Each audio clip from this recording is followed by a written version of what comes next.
Welcome to the very first episode of the More Women in Football show with Indivisa. I'm Irie. And I'm Moyo. And this show is all about celebrating the women who are working in football, from the pitch to the sidelines, the boardrooms, the press boxes, and of course, everything in between.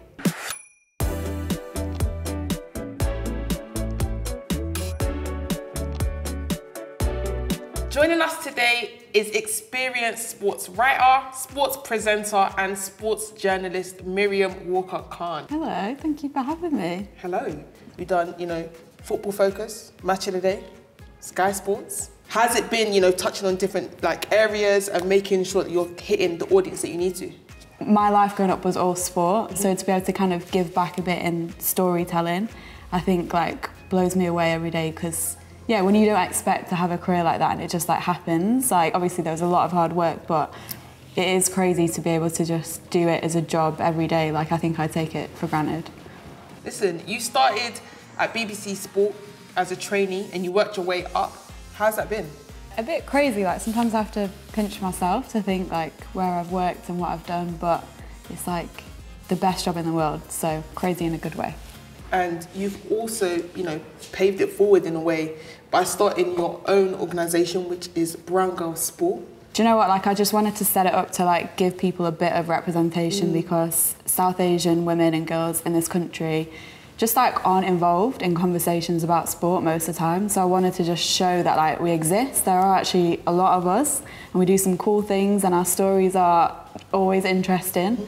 So it's been a dream. Yeah. So Mim, how would you currently describe your current role in sport? So my job is diversity and inclusion reporter at Sky Sports News, which is the first of its kind in the industry. God. It's basically lots of documentaries, long form pieces, just exploring topics that I guess I wouldn't normally have got the time and space to work on, which is what I'm really grateful for with the role.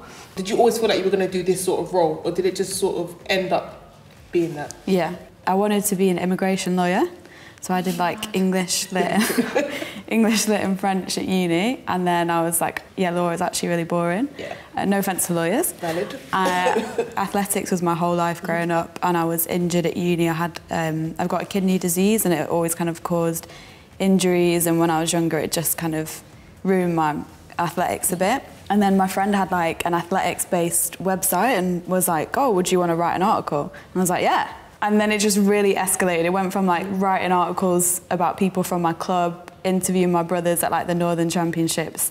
Then the next year it was I was interviewing Usain Bolt at a Diamond League. So escalated in a really good way. Natural progression. Yeah. It feels though from that you were always very much front-footed in the sense that this is an opportunity and let me put my all into it. Would you say that's how you are? If you're really passionate about a sport and you're going to be there anyway and someone's here's a microphone. Yeah. Obviously, you're going to be yeah, I'll do that. Nice. And speaking about that passion, how did it feel when you first had that trainee role with the BBC? Oh my God, I cried when I got that phone call. That was definitely probably the biggest moment of my life because I never ever thought I would get on that traineeship because so many people apply. It's hard to get onto still now. Yeah, and then it was a huge, huge moment and has just set me up, I think. The training that you get on that scheme is incredible. And how long is it?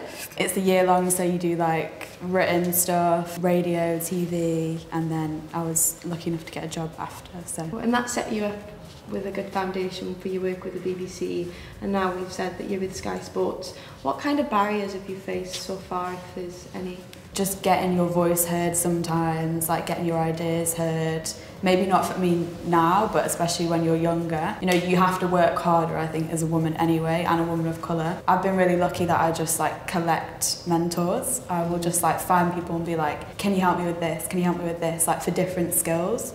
And so I think that's really helped me kind of develop. It's all about who you have around you, and we were together in the World Cup and we were surrounded by so many incredible people. How has that transition period been for you in terms of, representation growing, but, is it where you want it to be? No, probably not. I still don't see a lot of South Asian women on screen in the world of football. I think we've got an incredible role model in Reshman Chowdhury. Yeah. She's incredible, but she should be getting all the top jobs, and I would love to see more of that impact because she's been really helpful with me and gives me a lot of guidance and support when I need it, and I think there's a lot more to be done in kind of making sure people feel like the space is for them. Why is that important, that people feel like the space is for them and that visibility is there? Because football is for all of us, right? And like we know that brown people in this country love football. Like I think all of us will go to football games and see so many Asian fans there, and I think that isn't really represented. Like, I mean, definitely not on the pitch, but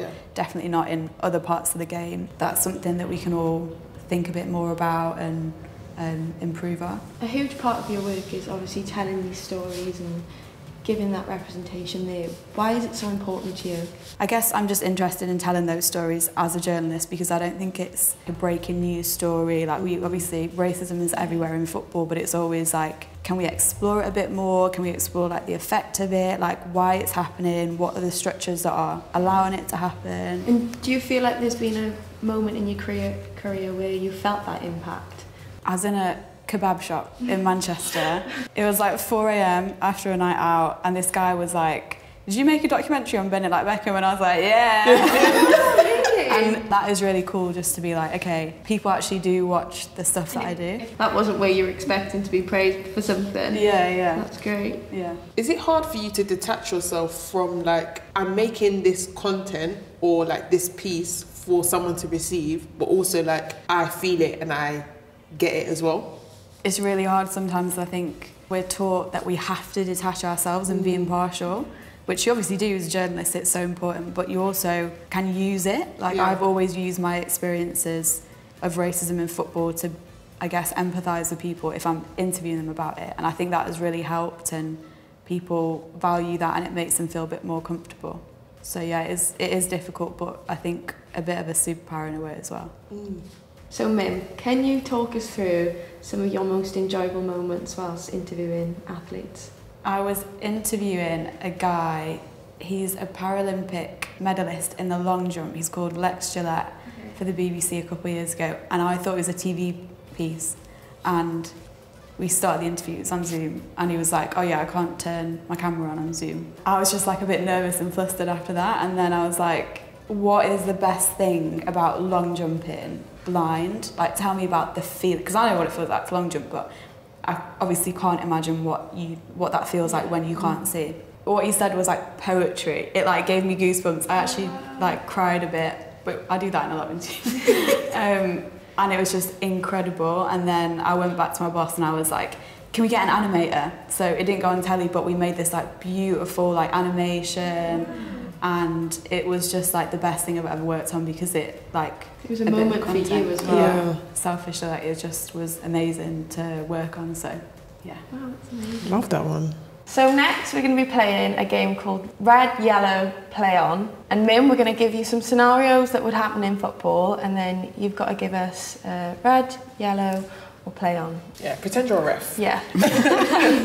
First scenario, a player pulls off their shirt to celebrate a goal. Play on, Brandy Chastain. Next, a player gets a controversial red card and takes to social media to vent. Yellow. Because like, why are they on social media talking about it, you know? Yeah. Go home, have a bath, put your feet up. Just associate from the game. Every day's a new day. Forget about it. Yeah. Chelsea making light of Sockgate. Is that a red, yellow, or play on? It's a play on. You know why? Because football is about moments. And that was a moment. Memorable moment as and well. It was a good moment because it got people talking about the game. It was a great game. It was a great atmosphere. It was a great story to go and tell your friends who don't care about football. So a fan brings a sign to a game asking for a player's shirt. Red. Quick answer. I get why a player would do that, but like, I don't think you should ask for it. No.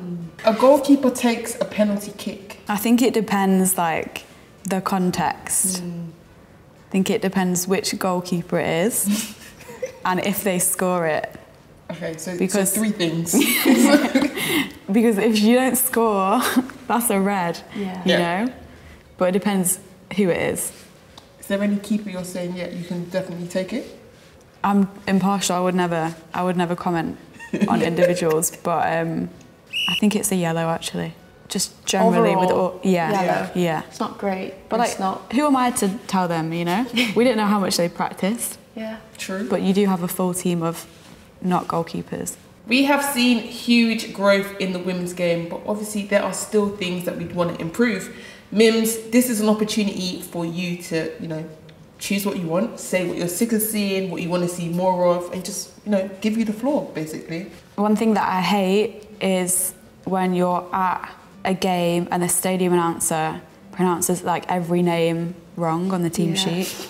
It's normally the biggest games. Yeah. Die-hard fans of clubs that ignore the women's teams completely. That is so weird to me. They're like, cut me open, I'll bleed Arsenal, but then they can't support a single player. So Mim, it's been so amazing to chat to you and to get to know you and your journey through sport and sports journalism.